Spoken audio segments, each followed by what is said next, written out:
Amados, nós estamos vivenciando, para a honra e glória de Deus, em 2023, o ano do testemunho. E o nosso tema é: o testemunho eficaz envolve a vida de quem o traz. E o que nós vimos aqui agora foi exatamente já uma parte disso na vida do nosso amado irmão Júnior. O envolvimento da igreja na vida dele, por antes ter o envolvimento do Espírito Santo. Quem não se envolve com o Espírito Santo de forma alguma pode ser testemunha de Jesus, porque só pode ser testemunha daquilo que você vê, ou que você tem condições de raciocinar como quem viu. E você só pode fazer isso se o Espírito Santo estiver em você, porque o Espírito Santo viu tudo que aconteceu com Jesus. Por isso que a gente só pode ser testemunha de Jesus se tiver com o Espírito Santo dentro de si, que é o nosso texto áureo do ano, Atos capítulo 1, versículo 8, que diz: mas recebereis a virtude do Espírito Santo que há de vir sobre vós, e ser-me-eis testemunhas, tanto em Jerusalém, como em toda a Judeia e Samaria, e até os confins da terra. Nós somos convocados por Deus, não apenas para sair anunciando, Ele falou testemunhando. Anunciar e falar, a gente vê fake news aí à vontade hoje em dia aí, uma pessoa falando a pessoa de coisa em nome de Jesus, e depois tem outra coisa por fora, só para atrair pessoas. Depois é para poder dizer que vai vender uma bênção, que vai ganhar isso e aquilo. Mas a palavra de Deus é clara: você é chamado para testemunhar. Amém? A palavra de Deus, ela só é coerente e verdadeira quando ela vai precedida pelo testemunho de quem a leva. Amém? E nós temos o nosso tema no mês: Jesus é o testemunho fiel de Deus em si mesmo. Nesse mês de janeiro de 2023, com a nossa divisa em Apocalipse 1, 4 e 5, que diz: graça a vós e paz da parte daquele que é, e que era, e que há de vir, e da parte de Jesus Cristo, que é a fiel testemunha. Olha bem a expressão: fiel testemunha, o primogênito dos mortos e o príncipe dos reis da terra, aquele que nos ama e pelo seu sangue nos libertou dos nossos pecados. Jesus é o testemunho fiel que o próprio Deus dá de si mesmo em corpo humano, por meio do qual o seu Espírito entrou na esfera da existência temporal e expressou a virtude da natureza divina, perfeitamente traduzida à compreensão dos sentidos de quem atentar para a sua revelação e crer, conforme 1 João 5, 10 e 11, que diz que aquele que crê no testemunho de Jesus prova que Deus é verdadeiro. Testemunho é o depoimento de uma ou mais pessoas evidenciando a existência do fato. Jesus evidencia Deus, conforme João 8, 13 e 19. Ele disse: olha, quem vê a mim, vê o Pai. Se alguém duvidar que eu e o Pai somos um, é porque não conhece nem o Pai, nem a mim. Jesus é a fiel testemunha como divino amor salvífico. É o nosso tema de hoje. Jesus é a fiel testemunha como divino amor salvífico. Então, como amor, o fiel testemunho é o de Jesus. Como príncipe, o fiel testemunho é Jesus. Como tudo que você pensar, o fiel testemunho é Jesus. Nós, pelo próprio texto do mês, que fala aqui da graça, então Jesus é o quê? A fiel testemunha, o primogênito dos mortos, nós já falamos isso, o príncipe dos reis da terra, nós já falamos isso semana passada, e ele também é aquele que, por amor, pelo seu sangue nos libertou. Hoje nós vamos falar de Jesus como amor real, fiel amor, divino amor. Jesus é a fiel testemunha como divino amor salvífico, conforme está no Evangelho de João, capítulo 3, 16, aí depois pula para os versículos de 31 a 36. Evangelho de João, capítulo 3, 16, pula para o 31 até o 36, que diz o seguinte: porque Deus amou o mundo de tal maneira que deu o seu Filho unigênito, para que todo aquele que nele crê não pereça, mas tenha a vida eterna. 31 em diante: aquele que vem de cima é sobre todos, aquele que vem da terra é da terra e fala da terra, aquele que vem do céu é sobre todos. E aquilo que ele viu e ouviu, isso testifica, e ninguém aceita o seu testemunho. Aquele que aceitou o seu testemunho, esse confirmou que Deus é verdadeiro. Amado, isso é muito forte. Só confirma que Deus é verdadeiro quem recebe e aceita e aplica o testemunho do Senhor Jesus Cristo, porque ninguém jamais viu a Deus, a não ser aquele a quem Jesus assim o revelar. Então não pode ninguém falar do caráter de Deus, da personalidade de Deus, de tudo que tem a ver com Deus, se não for por meio de Jesus Cristo. Quando fala fiel testemunho, está falando que não fica nada de fora que não seja mostrado pelo testemunho da pessoa. Testemunho fiel é aquele que a pessoa conta do princípio ao fim de tudo aquilo que ouve e que está sendo questionado. Então, quando fala que Jesus é o testemunho fiel, significa que ele conhece plenamente o amor de Deus, desde a sua origem até aonde vai trazer o resultado final. Em outras palavras, Jesus é o próprio amor de Deus. Continuando a leitura, quando se refere à questão de quem confirma que Deus é verdadeiro, aquele que aceita o seu testemunho, ele diz o porquê. Porque aquele que Deus enviou fala as palavras de Deus, pois não lhe dá Deus o Espírito por medida. O Pai ama o Filho e todas as coisas entregou nas suas mãos. Aquele que crê no Filho tem a vida eterna, mas aquele que não crê no Filho não verá a vida, mas a ira de Deus sobre ele permanece. Amados, é muito interessante a gente prestar atenção no resultado da pessoa que não aceita o testemunho de Jesus, porque não está dizendo que a ira de Deus vai vir sobre essa pessoa. O texto está claro, a pessoa já vive debaixo da ira, só vai continuar, porque a ira de Deus significa viver desprezado do jardim do Éden, desprezado da convivência com Deus direta, e o ser humano está assim. Lá em Efésios 2 diz que nós éramos assim, filhos da ira, se irando por tudo, enganando, sendo enganado, como os demais o são. Olha bem que o negócio é complicado. Quanto mais você vê moralismo, mais é ira. É levando as pessoas a ter raiva da outra, é levando as pessoas a odiar uns aos outros, e sendo odiado e desprezado. E é o mundo que oferece isso, é o espírito do mundo, com a falsa moral, com a falsa personalidade de Deus.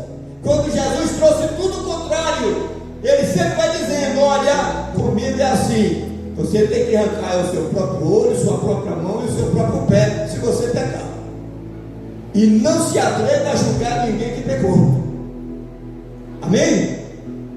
Ele manda, já que você quer julgar alguém e dar uma sentença legal, ele disse: dê para você mesmo. Porque aí, a lei, quando eu dei a lei, não foi dizendo ninguém condenar os outros, porque quem tem tem autoridade para condenar sou eu, Deus.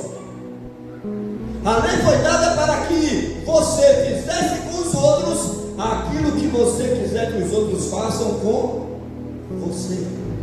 Porque essa é a lei e os profetas. E no Evangelho de Cristo, o testemunho do amor de Deus vem mostrando que não é o que Jesus desejou, era o que Deus, como justiça, tinha que fazer: mandar todo mundo para o inferno.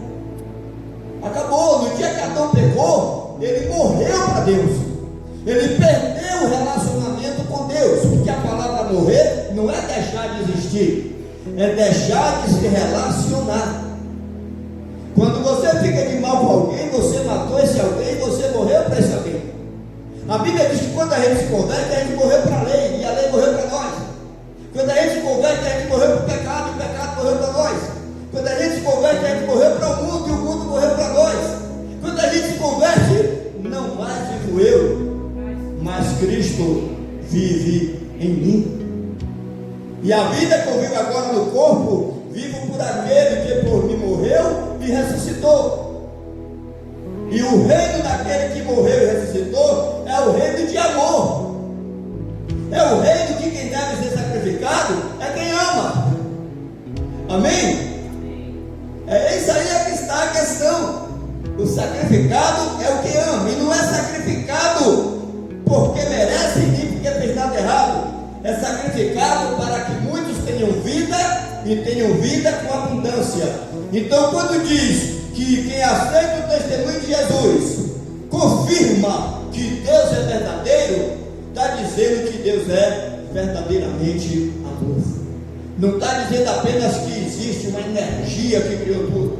Não está dizendo que existe uma força ativa. Está falando de uma pessoa. Está falando de alguém que ama, que tem vontade, que tem projetos, que tem entendimento e que deseja coisas boas para aqueles com quem ele se relaciona. Este é o testemunho de Jesus. A palavra Jesus significa Senhor Salvação, nome que indica misericórdia e soberania. Amém? Senhor, soberania, salvação, misericórdia. Amém? Então, o nosso soberano, o nosso Senhor, ele é cheio de salvação. Então, Jesus é a verdadeira expressão do amor de Deus. É o único nome pelo qual o Espírito Deus recebe glória como Pai, em especial por testificar o seu amor ao mundo no depoimento do Filho, pelo que é a ordem: testemunhe o Evangelho. Amém? Qual é a ordem? Ide, recebereis a virtude do Espírito Santo e servieis minhas testemunhas. Aonde? Em Jerusalém, a Judéia, Samaria e até os confins. Seja minha testemunha só na rua, em casa você quebra o pau. Ou seja testemunha só na igreja, na rua faça o que quiser. Seja minha testemunha só quando estiver em público. É isso? Seja minha testemunha em toda parte do mundo. Amém?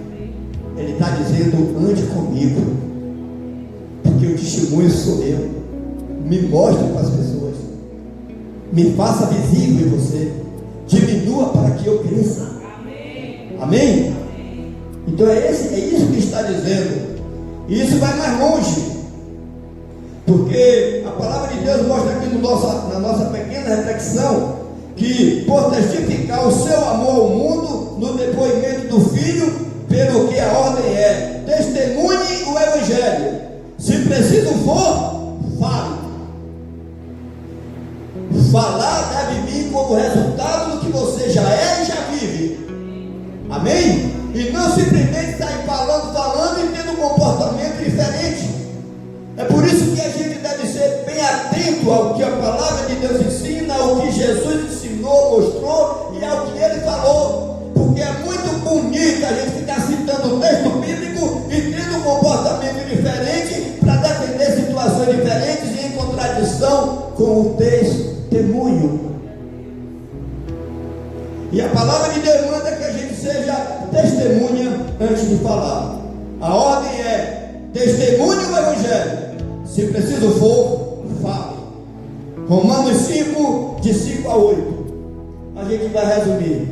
Nisso se manifesta o amor de Deus, que Cristo morreu por nós, sendo nós ainda pecadores. É por isso que quem não aceita o testemunho não vai entrar na ira de Deus. Jesus veio tirar as pessoas da ira de Deus. Ele veio tirar as pessoas da condenação que já existia desde Adão. Por isso que o mundo é perverso, por isso que está tudo errado, tudo é ruim. E quem tenta consertar esse mundo usando a palavra de Cristo, está remando contra a maré e contrariando Cristo, porque ele disse: não vim consertar a terra. Por minha causa vai piorar. Por minha causa, uma família de 5 vai se revoltar 2 contra 3, 3 contra 2, e os inimigos dos homens serão seus próprios familiares, porque querem atribuir a Jesus uma moral que ele não deu para ninguém, porque a moral dele disse: olha, quem tem que ser santo sou eu. Quem for santo, santifique-se mais. Quem for puro, purifique-se mais. Quem for sujo, se suje mais ainda. E se você quer que alguma coisa melhore, ore. A recomendação desde o Antigo Testamento até o Novo é: ore pela cidade para a qual eu te enviei, porque na paz da tua cidade encontrareis a vossa paz. No Novo Testamento ele diz: olha, ora, interceda, faça sacrifício, deprecação, intercessão, ação de graças, e aí eu reino com vocês, porque o mundo vai ter que seguir o seu curso, e você vai se enganar pensando em A ou em B, porque não tem ninguém nesse mundo que mereça a nossa consideração como sendo alguém que Deus escolheu para isso ou para aquilo desse mundo, porque Deus diz que Ele escolhe exatamente o que parece podre, o que parece pequeno, o que parece que não tem nada para dar, porque é Ele que vai fazer a obra, é Ele que faz tudo acontecer, e nós temos que pregar esse evangelho. Olha, eu estou vindo aqui com Jesus. Entra no inferno e diz: olha, estou aqui com Jesus, quem quer sair comigo? Tá, e sai. Amém? Só não vai sair o diabo, porque ele é o lugar dele. Mas todo mundo que está enganado, porque a igreja, ela arromba as portas do inferno. Todo mundo, todas as coisas, todas as instituições fanáticas, pervertidas, todas as coisas ilegais, todas as coisas que trazem um sistema ruim, é do diabo e acabou. Não há dúvida disso. Mas Jesus disse que a igreja está aqui exatamente para entrar nesses lugares e tirar uma porção de gente que está lá, porque as portas do inferno não resistem contra a igreja de Deus, porque o testemunho do crente, aonde ele estiver, arrasta. Cristo, a palavra de Deus encarnada, testificou o amor além das palavras, dando a vida para quem crê, envolver também a sua. 1 João 3, 16 a 18, que diz assim: nisto conhecemos o amor, que Cristo deu a sua vida por nós, e nós devemos dar as nossas vidas pelos nossos irmãos. Se qualquer um de nós tendo alguns recursos e ver alguma pessoa passando necessidade e fechar o seu coração, fazer que não viu, como estará nessa pessoa o amor de Deus? Cadê o testemunho? Não adianta falar bonito, não adianta dizer Deus te abençoe, não adianta dizer uma porção de coisa, se você não se envolve. E o envolvimento tem que ser com os critérios de Cristo. A Bíblia diz que quando Jesus multiplicou os pães para mais de 5.000 pessoas, de repente aquele povo que estava numa ânsia de um líder religioso, de um líder, de um rei no lugar, e que quem mandava eram os romanos na época, o pessoal tentou pegar Jesus para fazer rei. Jesus, ó, deu nó em todo mundo e fugiu. Amados, pouquíssimos meses depois, a multidão estava dizendo: crucifica. A multidão, o povo não sabe nada, porque o povo não adianta ir com palavras, as pessoas precisam ver testemunho. O testemunho arrasta a pessoa de todos os tempos, de todas as épocas, de todos os lugares, de todas as línguas. Por isso que o testemunho ele não tem força somente na Judeia, somente em Jerusalém. O testemunho ele tem força tanto em Jerusalém, como em toda a Judeia e Samaria e até os confins da terra. E esse testemunho hoje, 15 de janeiro de 2023, cerca de 2.000 anos, quase que Jesus falou isso, para poder fazer essa viagem no mundo inteiro dando testemunho. Se for para uma pessoa só fazer, com certeza ia depender de muito dinheiro para poder fazer passagem de avião, passar pelas alfândegas e passar por uma porção de coisas que a gente sabe que até hoje um cristão com os recursos financeiros que Jesus e os discípulos tinham não ia poder fazer isso. Então ele estava dizendo o seguinte: multipliquem-se e avancem. Ele não disse: essa missão é para vocês 12 que estão aqui, porque eles não conseguiram nem sair da Europa, nem chegaram no nosso continente. O Evangelho só chegou ao nosso continente no ano de 1520, cerca de 1.500 anos depois. Os índios ainda estavam aqui sem nem saber que existia Jesus. Porque essa missão não era para os 12, essa missão não era para os cristãos daquela época, essa missão é para todos que recebem o testemunho, porque quem recebe o testemunho confirma que Deus é verdadeiro, porque sai testemunhando com ele por onde passar, e aí o Evangelho chega a toda a criatura. Por isso que a palavra de Deus não pode ficar amortecida, porque a palavra de Deus é a verdade. E nós vimos em 1 João 3, 16 a 18, que o testemunho de Jesus é recomendado a ser também feito pela gente. Nisto está o amor, que Jesus Cristo deu a sua vida por nós, e nós devemos dar a nossa vida pelos nossos irmãos. Que Deus nos abençoe e que missões continue sendo a marca da Igreja de Jesus Cristo, como alguém que anda com Ele. Deus nos abençoe para sempre. Amém.